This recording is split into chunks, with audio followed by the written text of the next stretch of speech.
오늘은 우리 자녀들과 함께 예배를 드리는 한가족 예배로 드리고 있습니다. 그래서 먼저 우리 자녀들에게 한번 물어보겠습니다. 아주 쉬운 건데요. 하나님은 죄를 지으면 그 죄를 모른 척 하실까요? 아니면 그 죄에 대해서 반드시 벌을 내리실까요? 크게. 예, 맞습니다. 예, 맞습니다. 반드시 벌을 내립니다. 반드시 벌을 내려요. 따라서 오늘 본문에 보면 하나님께 죄를 지어서 벌을 받은 그런 나라가 나옵니다. 이제 그 나라는 어떤 나라냐? 남유다입니다. 그래서 우리 주일학교 학생들 다윗 왕 아시죠? 다윗 왕 아시죠? 그러면 다윗 왕의 뒤를 이어서 왕이 된 사람이 있습니다. 아주 지혜로운 사람. 누구죠? 예, 솔로몬. 맞습니다. 솔로몬. 그런데 이제 이 솔로몬이 죽자마자 이 나라가 두 개의 나라로 나누어집니다. 그래서 북쪽은 이스라엘, 남쪽은 유다, 이렇게 이제 두 개의 나라로 나누어지는데, 이 남유다는 다윗 왕의 자녀들이 계속해서 왕이 되는 나라였습니다. 그런데 이 두 나라가 다 하나님께 죄를 지어서 멸망했습니다. 어떤 죄를 지었을까요? 하나님 아버지 앞에 어떤 죄? 바알, 아세라. 이게 뭐죠? 바알, 아세라. 우상입니다. 우상. 그러니까 이스라엘 백성들이 하나님께 예배해야 되는데 하나님을 예배한 것이 아니라 바알과 아세라와 같은 우상들을 예배하여서 하나님께서 벌을 주셔서 이 두 나라가 멸망하게 되었습니다. 그래서 북쪽에 있는 북이스라엘은 아수르란 나라에 의해서 멸망을 당하고, 남쪽에 있는 남유다는 바벨론이라는 나라에 멸망을 당했습니다. 그래서 멸망을 당하면서 그냥 나라만 멸망을 당한 것이 아니라 예루살렘에 있던 사람들, 그리고 남유다에 있던 사람들을 다 이 바벨론 사람들이 끌고 바벨론 땅으로 갔습니다. 포로로 끌려가게 된 것입니다. 그리고 또한 예루살렘 성전과 그리고 예루살렘 성을 완전히 무너뜨렸습니다. 그리고 세월이 흘러서 70년이란 세월이 흘렀습니다. 이제 70년이면 여기 있는 우리 자녀들이 다 할아버지 할머니가 되는 나이인 것입니다. 우리 깐난 아기, 우리 지수와 같은 깐난 아이도 이제 70년이 흐르면 70살이 넘는 그런 이제 할아버지 할머니가 되는 그런 시간입니다. 그래서 포로로 끌려간 그 사람들은 그 땅에서 결혼하고 그리고 자녀들을 낳고 자신의 기반을 세웠습니다.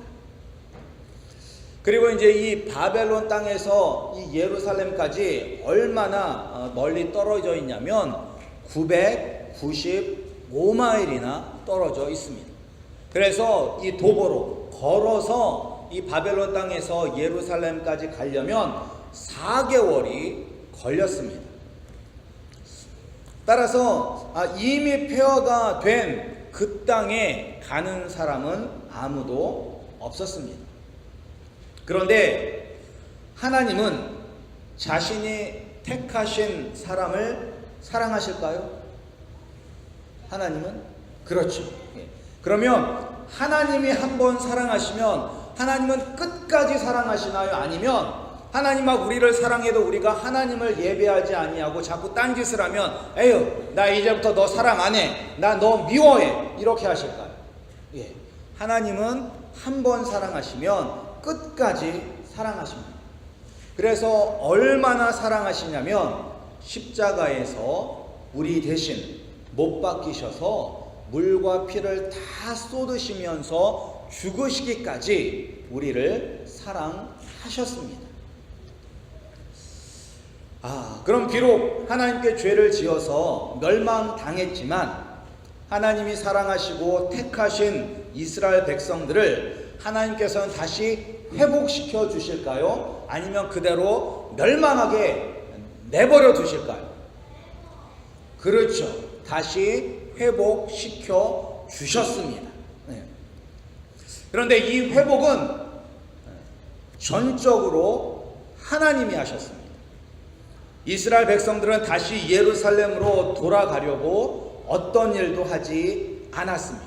하나님이 하셨는데 어떻게 하셨냐면 하나님이 이 바사 왕, 이 바사는 페르시아입니다. 페르시아인데 이 페르시아 왕 고레스의 마음을 감동시키셨습니다. 그래서 근데 이제 이 고레스 왕은 이 이스라엘 백성들과는 전혀 상관이 없는 사람이에요. 자신이 이 예루살렘을 정복했던 것도 아니고 이미 70년 전에 일어났다는 일이기 때문에 자신과는 전혀 상관이 없는데 하나님께서 이 사람의 마음을 감동시키셔서 이스라엘 백성들 가운데서 예루살렘으로 돌아가 무너진 성전을 다시 건축할 수 있도록, 그리고 건축하는 데 필요한 은, 금, 짐승들과 물건들까지도 거저주라고 명령을 내렸습니다. 그래서 하나님의 성전을 다시 건축하기를 소망하는 이스라엘 백성들은 다 예루살렘으로 돌아올 수가 있었습니다. 여기서 이제 우리가 알아야 될 한 가지가 있습니다. 뭘 알아야 되냐면 포로에서 다시 돌아올 수 있었던 것은 이스라엘 백성의 노력도 아니었고 페르시아 왕 고레스 때문도 아닙니다. 포로에서 다시 돌아올 수 있었던 것은 전적인 하나님의 은혜인 것입니다.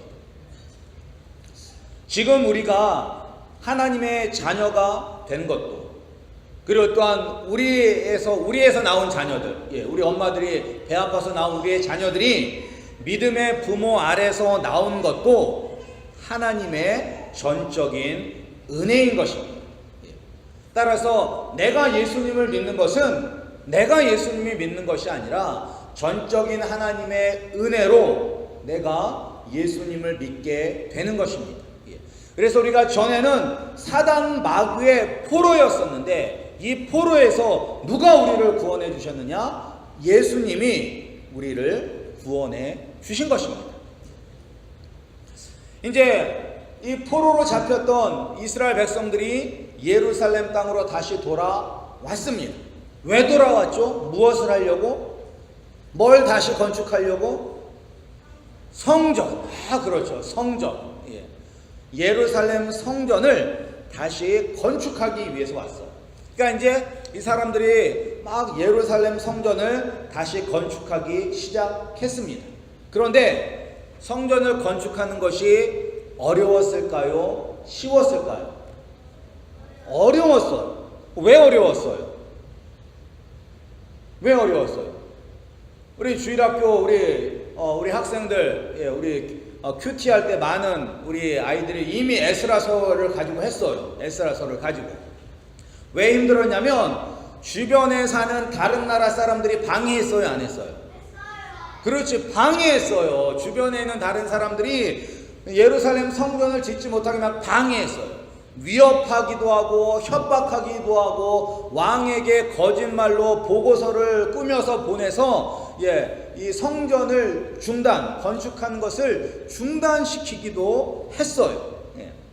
그런데 이때 주변에 있는 사람들이 방해를 한다고 우리가 성전을 다시 짓는 것을 멈추어야 할까요? 아니면 계속 그 어려움을 이기고 지어야 될까요? 그렇죠. 우리가 주변의 어려움을 이기고 계속해서 지어야만 하는 것입니다. 그리고 마침내 주변의 방해를 다 물리치고 다시 성전을 건축했습니다.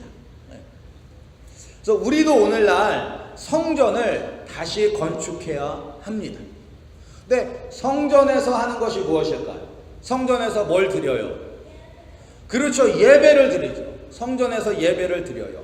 그러니까 성전을 다시 세운다는 것은 무엇을 회복하는 것이냐? 예배를 회복하는 것. 예배를 회복하는 것. 그리고 성전은 누구를 상징하는 것일까요? 성전은 다윗왕 아니면 예수님 둘 중에 누구를? 그렇죠. 예수님을 의미하는 것입니다.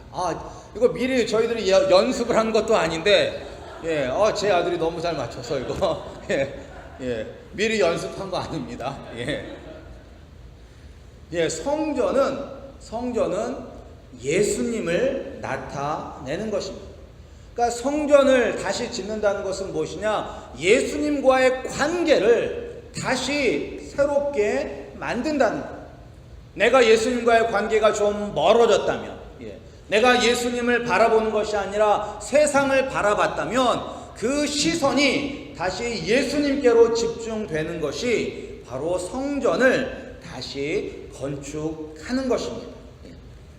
또 우리가 뭐예요? 우리 안에 누가 계시죠? 그렇죠. 우리 안에 예수님이 거하십니다. 우리 안에 성령님이 거하십니다. 따라서 내가 바로 예수의 영이신 성령님이 거하시는 하나님의 성전이 되는 것입니다. 하나님의 성전이 되는 것입니다. 우리 옆에 계신 분들, 우리 자녀들 보면서 당신은 하나님의 성전입니다 라고 우리 한번 얘기 한번 해보죠. 당신은 하나님이 거하시는 거룩한 성전입니다. 우리 멜리사는 하나님이 거하시는 거룩한 성전입니다. 맞습니다. 그리고 이렇게 우리가 예배가 회복이 돼요. 구원은 하나님의 은혜로 받는 것이고 무너진 성전을 회복시켜야 되는데 그것은 예배를 회복하고 예수님과의 관계를 회복하는 것입니다. 그런데 이제 이때 성전이 건축한 후에 율법학자인 에스라가 사람들과 함께 예루살렘으로 내려옵니다. 그러니까 에스라는 율법학자였었고 예루살렘으로 다시 내려온 이유는 이 사람들에게 말씀을 가르치기 위해서 다시 내려왔습니다. 그런데 이제 예루살렘에 와서 보니까 이 예루살렘 땅에 다시 온 이 이스라엘 백성들이 하나님 아버지 앞에 죄를 짓고 있는 거예요. 죄를 짓고 있는 거예요. 솔로몬은 지혜로운 왕이었지만 솔로몬은 하나님 아버지 앞에 큰 죄를 지은 사람입니다. 어떤 죄를 지었을까요? 솔로몬은 어떤 죄를 지었을까요? 솔로몬이 아내가 결혼을 한 번만 했을까요? 많이 했을까요? 많이 했죠. 그리고 많이 했는데 다 이 같은 유대인들, 이스라엘 백성들하고 결혼을 했을까요? 아니면 다른 나라 사람들과 결혼을 했을까요? 그렇죠. 다른 나라 사람들과 결혼을 했어요. 그럼 그렇게 다른 나라 사람들과 결혼을 할 때 다른 나라에서 온 여자들이 자기가 섬기는 우상을 갖고 왔을까요? 안 갖고 왔을까요? 그렇죠. 갖고 왔어요. 그리고 솔로몬은 그것을 허락했을까요? 안 했을까요? 맞아. 허락했어. 그래서 어떤 일이 일어나느냐? 이스라엘 땅에 우상 숭배가 가득하게 되었고 그것 때문에 결국 이스라엘은 멸망당하게 된 것입니다. 그런데 지금 에스라가 이제 다시 돌아와서 보니까 자기들이 그런 이방 여인들과 결혼해서 그 우상을 숭배해서 멸망을 했는데 지금 다시 돌아와 보니까 이스라엘 백성들이 제사장이며 백성의 관리며 리더며 할 것 없이 다 그 주변에 있는 다른 나라 여자들과 결혼을 하고 그 여자들을 며느리로 삼는 거예요. 그때 에스라는 무엇을 했느냐? 기도했습니다. 에스라는 기도했습니다. 오늘을 사는 우리도 이렇게 우상을 예배하는 다른 나라 여인들과 섞여서는 안 되는 것입니다.